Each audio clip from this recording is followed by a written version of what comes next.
नमस्ते दोस्तों, आप सभी का इस चैनल पर स्वागत है। तो दोस्तों, आज की इस वीडियो में मैं आपको पोर और पारा के बारे में बताऊंगा और उनके बीच में क्या डिफरेंसेस होते हैं वो भी बताऊंगा।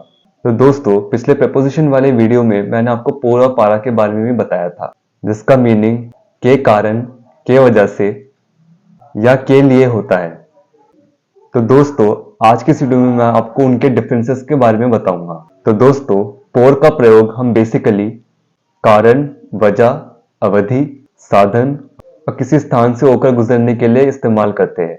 और दोस्तों, पारा का प्रयोग हम बेसिकली उद्देश्य, गंतव्य, समय सीमा और प्राप्तकर्ता के लिए करते हैं। तो चलिए दोस्तों, अब मैं आपको एग्जांपल्स के जरिए समझाता हूँ।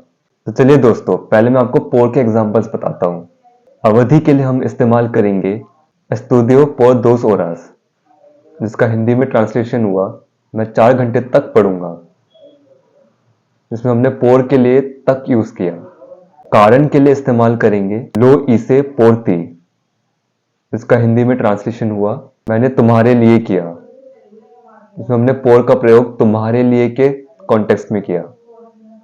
साधन के लिए हम इस्तेमाल करेंगे वियाखो पोर एल मेट्रो, जिसका हिंदी में ट्रांसलेशन हुआ मैंने मेट्रो से सफर किया, इसमें हमने पोर के लिए से यूज किया।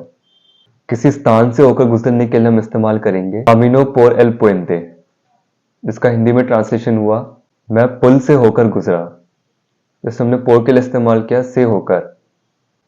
तो चलिए दोस्तों, अब मैं आपको पारा के एग्जांपल्स बताता हूँ। उद्देश्य के लिए हम इस्तेमाल करेंगे एस्तूदियो पारा aprender español, जिसका हिंदी में ट्रांसलेशन हुआ मैं स्पेनिश के लिए पढ़ रहा हूँ, इसमें हमने पारा के लिए इस्तेमाल किया के लिए। समय सीमा के लिए हम इस्तेमाल करेंगे एल एक्सामिन एस पारा एल लूनिस, जिसका हिंदी में ट्रांसलेशन हुआ एग्जाम मंडे को है।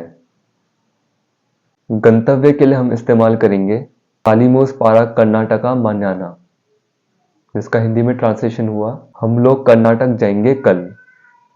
और प्राप्तकर्ता के लिए हम इस्तेमाल करेंगे एस्ते रेगालो एस्पारामी एल्मानो मायोर, जिसका हिंदी में ट्रांसलेशन हुआ ये उपहार मेरे बड़े भाई के लिए है। तो दोस्तों, ये थे पोर और पारा के बीच में डिफरेंसेस। अगर आपको कुछ भी समझ में नहीं आता है तो आप मेरे वीडियो के डिस्क्रिप्शन में देख लीजिए। तो चलिए दोस्तों, अब मैं आपको अगले वीडियोस में कुछ और ग्रामर के बारे में बताऊंगा। तब तक के लिए स्टे ट्यून्ड।